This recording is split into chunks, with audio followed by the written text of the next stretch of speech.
Hi everybody, I'm Dina with Yoga and Nutrition. Today I'm outside in this beautiful fall weather with my pumpkin and my beautiful flowers and grass pods. And I'm going to show you today 3 ways of doing pigeon. We have a very easy version on a chair and 2 positions on the floor. It's great to have modifications, so if you have an injury or your body doesn't go into a pose that's comfortable, you're able to do it in another way where you can get that stretch, the hip stretch from pigeon, but doing it in a nice, gentle way. So I like to come to this platform for you to give you tips, just short videos on how to do things with yoga, your yoga practice, that you can just come in for 5 or 10 minutes and get a nice, beautiful stretch on different parts of the body where you don't have to come into a full practice for 40 minutes. You just want to work on certain things on certain days. So today we're going to do pigeon, and then I have 3 tips for you at the end, 3 nutrition tips. So starting in a chair to do pigeon, you really want to just bring the leg up, right, and just start moving it around. We're going to stretch our hip with pigeon. You can use 2 chairs. I don't have the room for 2 chairs here, but you can use a chair in front of you if you're really limited. But for most people, if you just give it a nice movement, just nice rotation, you're starting to bring in blood flow, and then open up a little wider. And then when you're ready, you're going to bring that leg up on the other. So nice and gently, you're going to press down on the knee. The body is lifted, so the spine is tall. So you're able to take deep breaths in. The lungs are open. And you're just going to put some gentle pressure on the knee. So you're feeling that stretch, but it's not really too bad yet. You're really just wanting that openness, to finding that space. If you feel comfortable, you can start hinging forward. If you feel this is easy, you can also go into a deeper space, which we'll do in a moment, but you really want to just feel that stretch.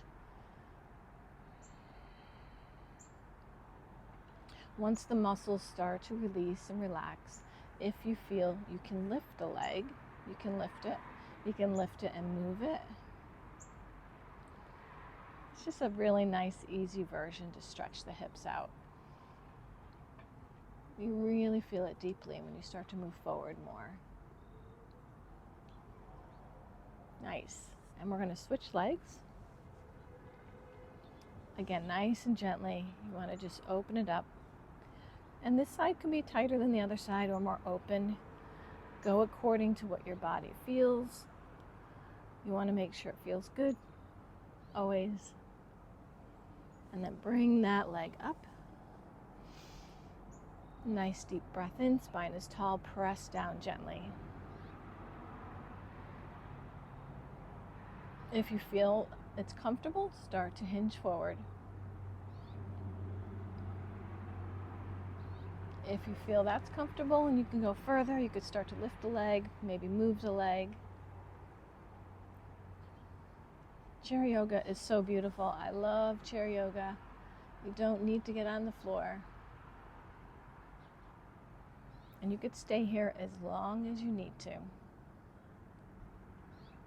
And release. Give it a little movement. Good. The next one we're going to do on the floor, on your back.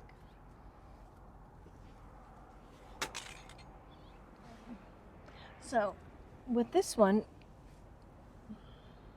you get in a comfortable position. One leg is up and the other leg goes over the knee. So for here, you can stay here and just press the leg away. You can lift the other leg.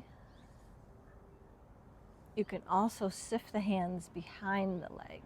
So you're going in very deep in this position. Feels really beautiful. Hold it for as long as you like. You can lift the leg up. You can also, if you're feeling really open, bring the hands connected in front of the knee, so you're really getting a big, deep stretch. Nice breath. Hold it as long as you'd like. Release it when you're ready and try the other side. So bring that leg up, push gently.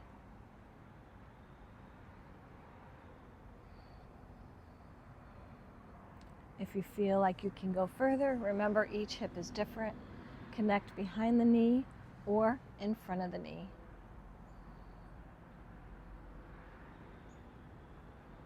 Good job. I love doing it outside. I can look at the sky and the clouds moving. It's so beautiful. Maybe lift the leg up. This is really great for guys because sometimes the guys have tight hamstrings and tight hips. So it really helps with that if you'd like to do that. Okay, the last one, if you feel more advanced, one leg back and the other leg goes underneath and you're kind of sitting on your heel. You can sit on the floor or on your heel, it's up to you. And then you start to go forward. Depending on your flexibility, of course, if you need to, you can have a pillow here, you can sit on a blanket. If you'd like to go all the way down, you can. And then you stay here as long as you can. This is really, really beautiful.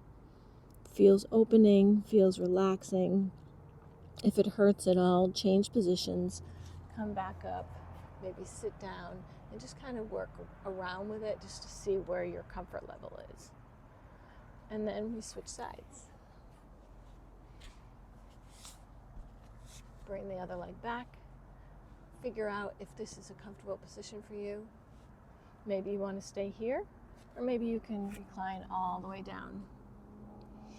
Take that nice deep breath.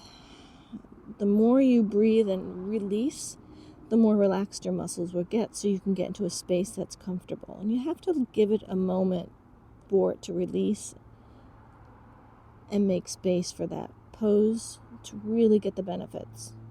Try not to create any tension.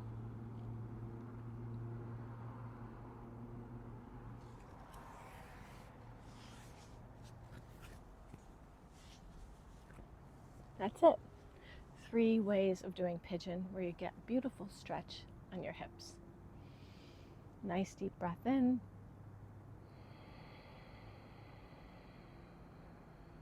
One more breath.